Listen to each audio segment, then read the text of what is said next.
Tema que no les había llegado a dar ayer, lo vemos ahora rápido, es cortito y un poco también bastante, si estuvieron prestando la atención a las teorías del utilitarismo, es bastante intuitivo también, que son justamente las críticas al utilitarismo. Aclaremos que es una Acuérdense, crítica, pero un segundo, es importante por los temas que tienen a desarrollar. Son temas que es una crítica que realiza, bueno, Amartya Sen, pensando en el tema del desarrollo. Digo porque esto se une con el tema del desarrollo. claro, Es uno de los temas que hay, si no, no existe como tema y existe. claro, no vamos a ver ahora a Amartya Sen, o sea, es un autor que por ahí muchos no lo conozcan todavía, pero bueno, él hace estas críticas y las hace basándose en otro autor que sí vimos, que es John Rawls. Básicamente, acuérdense, el utilitarismo como doctrina moral que es, entiende que lo que es bueno es lo útil, lo que es malo es lo inútil. ¿Qué es lo útil y qué es lo inútil? Aquello que causa placer o que causa dolor, pero en un sentido amplio. Placer, satisfacción, lo que quieran. Entonces, que esa traducción de la moral al placer permite medir las cosas, nos permite hablar, en vez de si algo es bueno o malo, nos permite hablar de, estoy inventando, ¿no? En una escala ficticia graduable, qué tan bueno sería, qué tan lindo sería algo útil de escala del 1 al 10, qué tan doloroso se diría o qué tan malo o perjudicial sería de una escala también del 1 al 10, y que en función de eso uno pueda andar midiendo qué tan buena o mala es una determinada medida, ya sea una medida de gobierno, una decisión particular, lo que fuere.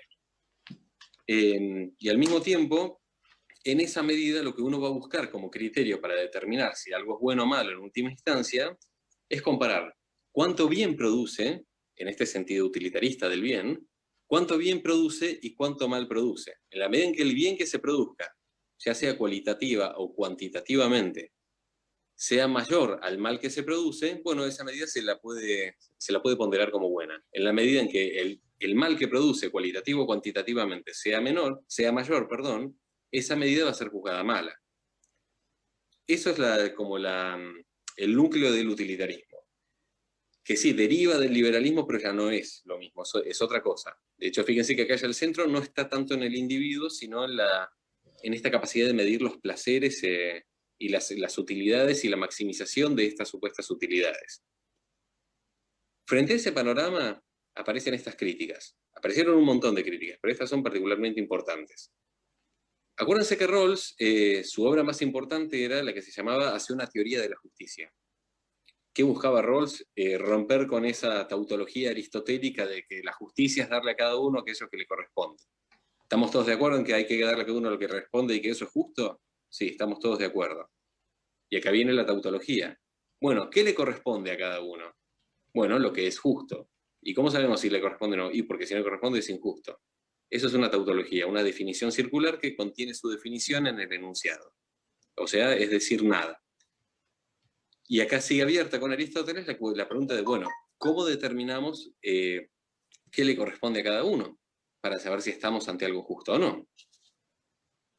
Y pasaron más de 2400 años hasta que aparece Rawls, que no pudo resolver esta incógnita aristotélica, pero sí trajo con su teoría un montón de pautas orientativas a los efectos de determinar si estamos ante algo justo o algo injusto, y cómo determinar si al menos algo prima facie sería justo. La teoría de Rawls resultó insuficiente, pero sí resultó orientadora. ¿Y qué era lo que proponía Rawls? En última instancia, y todo esto lo cita Amartya Sen, por eso estamos hablando de Rawls. Él lo que proponía era una forma de, así como tenían los autores contractualistas que proponían esta idea ficticia de un estado de naturaleza y desde el cual, para erigir una sociedad, se firma un contrato social con distintos tipos de contratos, Rawls, lo que propone es hacer una ficción parecida, pero ya menos metafórica. O sea, en ningún momento alguien va a hacer una analogía con la creación, el libro del Génesis. Lo que propone es, bueno, si queremos, si estamos imagínense que estamos jugando al TEG, estamos jugando al Jodete o cualquier otro juego de mesa y no nos ponemos de acuerdo en si tal cuestión aplica o no aplica, pues no estamos seguros de las reglas. Y por algún motivo no tenemos el reglamento a mano y no tenemos internet para chequearlo. Dice Rawls, bueno, ¿cómo determinamos entonces si algo es justo o injusto? Uno tiene que caer en uno tiene que suponer una ficción analogable a los estados de naturaleza, que es lo que va a llamar la posición originaria. ¿Qué es la posición originaria en Rawls? Es una ideación ex ante, o sea, ponerse ficticiamente antes de los hechos, en una situación donde uno va a ser miembro de una sociedad, pero uno no sabe qué rol le va a tocar en esa sociedad. Es decir, uno sabe que va, por ejemplo, a ser ciudadano de un país, pero uno no sabe qué país es, dónde queda, ni cuántos continentes hay, uno no tiene idea de nada. En ese país uno no sabe si uno va a ser blanco o negro o verde, si va a ser alto, flaco, petizo, gordo, no sabe nada. Tampoco sabe si va a tener estudios universitarios o no, si va a tener padres vivos o va a ser huérfano, divorciados o no, si va a tener tal o cual nivel de educación, uno no sabe absolutamente nada. Entonces, desde ese no saber nada, se proponen las distintas medidas, empezando por esta medida que queremos determinar si es justa o injusta, o esta regla de T que no sabemos interpretar. Y entonces ahí es donde aparece esta idea de la posición originaria, que lo que viene a decirnos Rawls es decir, bueno, uno tiene que imaginarse en esta posición originaria que uno está, como no sabe nada de qué va a ser de uno mismo en esa sociedad, uno no sabe quién va a ser, uno ni siquiera sabe si van a ser o no. Uno tiene que llamar a esto la idea de estar cubierto por un velo de la ignorancia. Es decir, sí, todos sabemos que vamos a ser miembros de la sociedad, pero nos cubrimos de un manto de ignorancia según el cual no tenemos ni idea qué vamos a hacer. Y desde ese no tener ni idea qué vamos a hacer, tenemos que decir, bueno, si vamos a adoptar esta medida, ¿bajo qué circunstancias esta medida me sería inaceptable?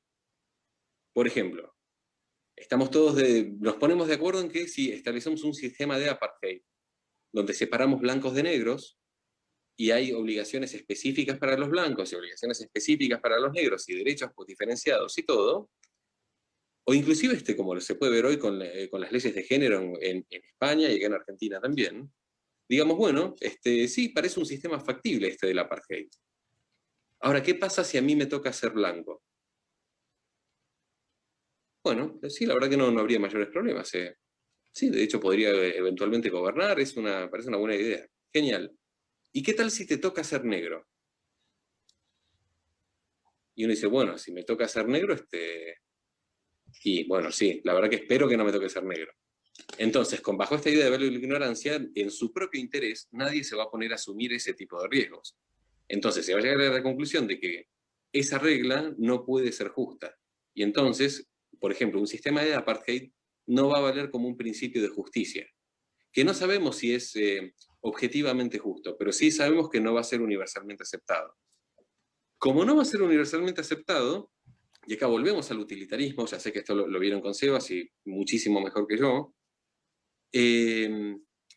lo pasa cuando llevamos estas ideas, que es lo que hace Amartya Sen, lleva estas ideas de Rawls al análisis del utilitarismo, lo que se encuentra es que dice, bueno, a ver, si el utilitarismo lo que tiene es esta idea de maximizar los placeres o los beneficios y minimizar los dolores o los disvalores o las inconveniencias en última instancia, uno se está poniendo no ya en la posición de un miembro o de un posible miembro de esa sociedad, sino que uno se está poniendo en la posición de un sujeto ajeno e imparcial, analogable a un extraterrestre, si se quiere, que ve esa sociedad a la vez desde afuera, pero de una posición totalmente ajena, y el único criterio que va a tener para decir si una medida es justa o injusta, aceptable o inaceptable, buena o mala, es decir, bueno, ¿beneficia a más gente o en mayor medida de lo que perjudica? Sí. ¿Y cuál es el límite? Stuart Mill daba algunos límites, pero él ya se apartaba del utilitarismo en ese sentido. ¿Cuál es el límite? Ninguno. Desde una visión utilitarista no hay ningún límite a una medida más que el mero límite de que sea mayor el bien que produce, en este sentido utilitarista, que el mal que produzca. Entonces, bajo una concepción de velo de la ignorancia, el utilitarismo se vuelve inaceptable, porque termina destruyendo la individualidad del sujeto, o mejor dicho, termina desconociendo la dignidad de la persona humana, porque terminamos aceptando que bajo un criterio de utilidad puede ser útil una situación de apartheid, puede ser útil la eliminación de una categoría de personas en pos de otras. en la medida en que el bien que se produce sea mayor al mal. ¿Cuál sería el mal? Bueno, eliminamos a 2 personas. ¿Cuál es el bien? Le mejoramos la vida a 28. Todo obviamente contra la voluntad de aquellos que se eliminaron. Acá no estamos hablando de héroes mártires. ¿Se entiende? ¿Qué les parece esto? Yo estaba pensando que esta contradicción absoluta entre Rawls y utilitarismo depende en qué punto pongas la utilidad. O sea, si vos lo pones del punto que lo estás poniendo vos, seguro van a ser Sí. incompatibles. Pero si vos pones una ¿Desde qué utilidad punto en el lo bien pondrías común, vos para que sea compatible? no, en el sentido de si vos pensás en utilidad, el bien Sí, común, con ciertos respetos a derechos básicos y demás, pero podría ser claro, compatible. en utilitarismo no hay bien común. No hay de bien común, porque lo que tenemos que buscar es la maximización de la utilidad. Bueno, pero hay Por bien ahí encuentres máximo, alguna y medida hay que llegue bien a todos. máximo, hay bien máximo, que ellos lo equiparan con el bien común. O sea, que Claro, me pero no quisiste hay poner esta a idea. joder, jodete. Pero bueno, te pregunto, Santiago, ¿cómo lo harías vos? No, lo que yo ¿Cómo se te pensaba ocurre?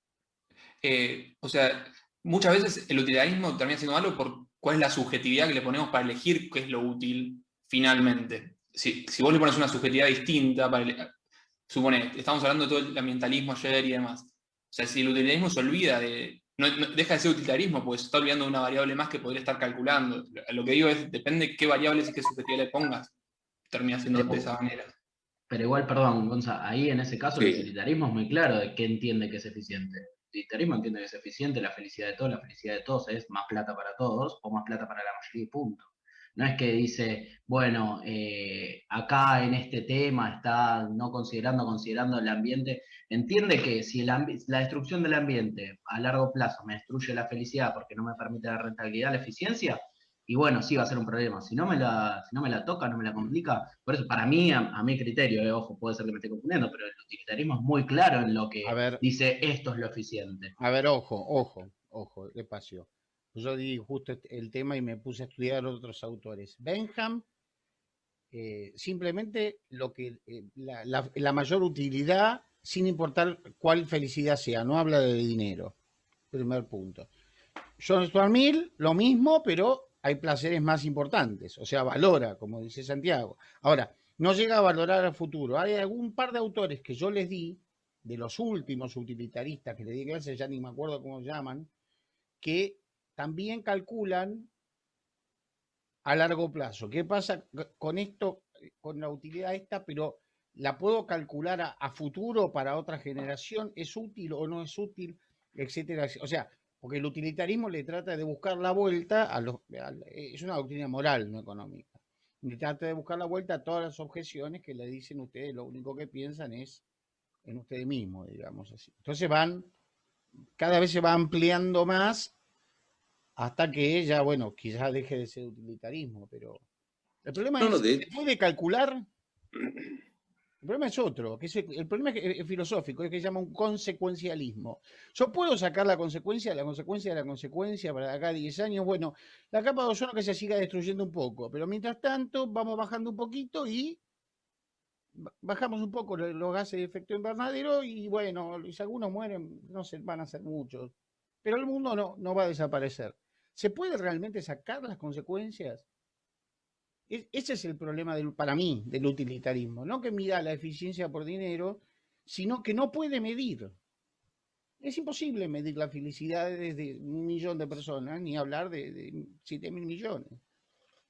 yo coincido, Ale, pero le agrego que también hay un problema, que en aquellas cosas que sí se pueden medir, que no son todas, obviamente, aún esa medición que uno haga y de donde uno llega a la conclusión de que se hace una mayor utilidad que un perjuicio, eso nunca puede ser un criterio de validación. Puede ser un indicio, pero no puede ser el criterio último de validación suficiente de una determinada medida. Porque de golpe uno se encontraría con obstáculos como, por ejemplo, ante una situación de apartheid que descubramos que es muy conveniente por miles de razones, uno está traspasando el límite, creo yo, ¿no?, de la dignidad de la persona humana. Creo yo, y bueno, esto lo copio obviamente de Rawls y lo copio también de Amartya Sen cuando lo traía Rawls. O sea, coincido con ellos, pero creo que está ese problema, que aún en aquello que se puede medir, es un criterio insuficiente porque permite violar la dignidad humana. ¿Qué te parece, Santiago? No, Santiago, lo que estaba Bueno, pensando es que cuando Rawls propone esto del velo de la ignorancia, está haciendo que el que toma la decisión haga un razonamiento utilitario, al fin y al cabo, decir qué me conviene más, porque, o sea, si me puede tocar, al fin y al cabo es un razonamiento utilitario el que hace esa no, persona. no, no, no. Es un razonamiento de conveniencia, pero de una conveniencia generalizada, porque vos, si bien la persona que lo hace en su interés individual, personal, lo hace en un interés individual en el cual sabe que le puede tocar cualquier posición en esa sociedad. Entonces no es utilitario porque él en ese razonamiento del velo de la ignorancia no puede andar mensurando, bueno, si me toca ser negro en esta situación de apartheid, bueno, sería igual conveniente porque si a mí me toca ser negro, por ahí a todos los otros les toca ser blancos, entonces en la medida en que yo, en esta condición de servidumbre a la que me vería reducido, redundaría en un mayor beneficio para los demás.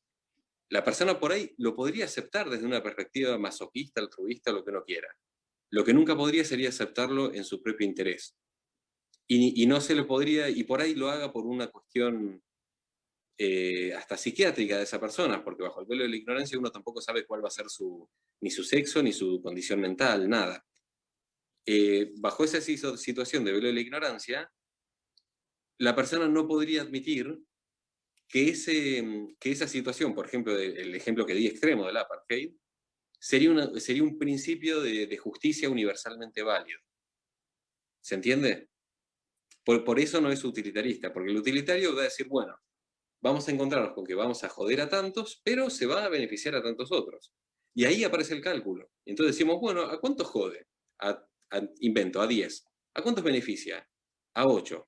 Opa. Bueno, pero ¿en qué medida los beneficia a los 8? Y los beneficia muchísimo, los hace felices. Y a los 10 que jode, no, apenas los va a molestar un poquito. Bueno, entonces, ¿entendés cómo ahí por un momento se vuelve difícil de medir, pero al mismo tiempo es un parámetro que no es compatible con la idea de velo de la ignorancia? lo interesante del velo de la ignorancia me parece que nos da un piso básico de derechos, un escudo que nos deja fuera del utilitarismo. O sea, el utilitarismo va a medir todo con ese código de eficiencia, ya se tomes el parámetro que tomes. Pero el velo de la ignorancia dice, vamos a medir todo lo que es eficiencia de este piso que planteamos que necesitamos todos, que aceptamos todos, para adelante. El velo de la ignorancia dice, este cuadradito, esta casita, es para todos y se lo tenemos que garantizar a todos. ¿Por qué? Porque yo puedo caer entre esos todos. Esto lo dice Rawls, que lo cita Amartya Sen, y uno puede no estar de acuerdo. Y igual puede estar de acuerdo también. Lo importante es que si uno está de acuerdo o en desacuerdo, que lo justifique. Esto no es comida, donde uno se mete una cucharada de algo y dice me gusta, no me gusta, punto. Me Esto no es parece, la... me parece importante los que tomen el tema de desarrollo, les toque eventualmente en el examen Amartya Sen, que es muy cortito este apunte, son 7, 8 carillas, no es nada del otro mundo. Este es un apunte que es clave, porque de acá es donde sale la idea de un desarrollo no utilitario